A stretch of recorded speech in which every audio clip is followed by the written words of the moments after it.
Pazhayangadi Eripuram traffic സർക്കിളിൽ കല്ലുകയറ്റി പോവുകയായിരുന്ന ലോറിയുടെ ടയർ പൊട്ടി ഗതാഗതം തടസ്സപ്പെട്ടു. വെള്ളിയാഴ്ച വൈകിട്ടായിരുന്നു സംഭവം. പിലാത്തറ പാപ്പനശ്ശേരി KSTP റോഡിൽ എരിപുരം ട്രാഫിക് സർക്കിളിൽ വെച്ചാണ് ചെങ്കല്ല് കയറ്റിപ്പോവുകയായിരുന്ന ലോറിയുടെ ടയർ പൊട്ടിയത്. ലോറിയുടെ മുൻഭാഗത്തെ ടയറാണ് പൊട്ടിയത്. ഇതേ തുടർന്ന് ഏറെ നേരം ഗതാഗത കുരുക്ക് അനുഭവപ്പെട്ടു. പഴയങ്ങാടി പോലീസ് സ്ഥലത്തെത്തി ഗതാഗതം നിയന്ത്രിച്ചു. പഴയങ്ങാടി ഭാഗത്ത് ഗതാഗത കുരുക്ക് പതിവ് കാഴ്ചയാണ്. രാവിലെയും വൈകിട്ടും മണിക്കൂറുകളോളമാണ് വാഹനയാത്രക്കാർ ഗതാഗത കുരുക്കിൽപ്പെടുന്നത്.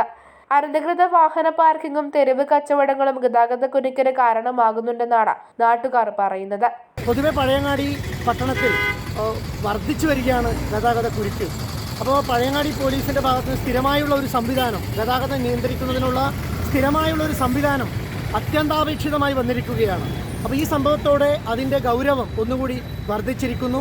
ഇതിനുള്ള നിയമ സംവിധാനം എത്രയും പെട്ടെന്ന് അധികാരികളുടെ ഭാഗത്തുനിന്ന് ഉണ്ടാവണം എന്നാണ് പറയാനുള്ളത്. അതുപോലെ പഴയങ്ങാടി ഭാഗങ്ങളിൽ അനധികൃത കച്ചവടം റോഡരികിൽ പെരുകി വരികയാണ്. ഇതിനെതിരെ ഒന്നോ രണ്ടോ തവണ നിയമപരമായി സംവിധാനങ്ങൾ എടുക്കാനുള്ള സംവിധാനങ്ങൾ ഉണ്ടായില്ലെങ്കിലും വീണ്ടും അവർ റോഡരികളിൽ ചെരുപ്പായാലും പച്ചക്കറികളായാലും കച്ചവടം നിർബാധം തുടരുകയാണ്. അതുകൊണ്ട് തന്നെ അത് വാങ്ങാനായി ആളുകൾ വാഹനം പാർക്ക് ചെയ്യുന്നത് മൂലം ഗതാഗത കുരുക്ക് അതിരൂക്ഷമാണ്. ഇതിനെതിരെയും നിയമ സംവിധാനം ഉണർന്ന് പ്രവർത്തിക്കേണ്ടത് അത്യാവശ്യമായി വന്നിരിക്കുകയാണ്.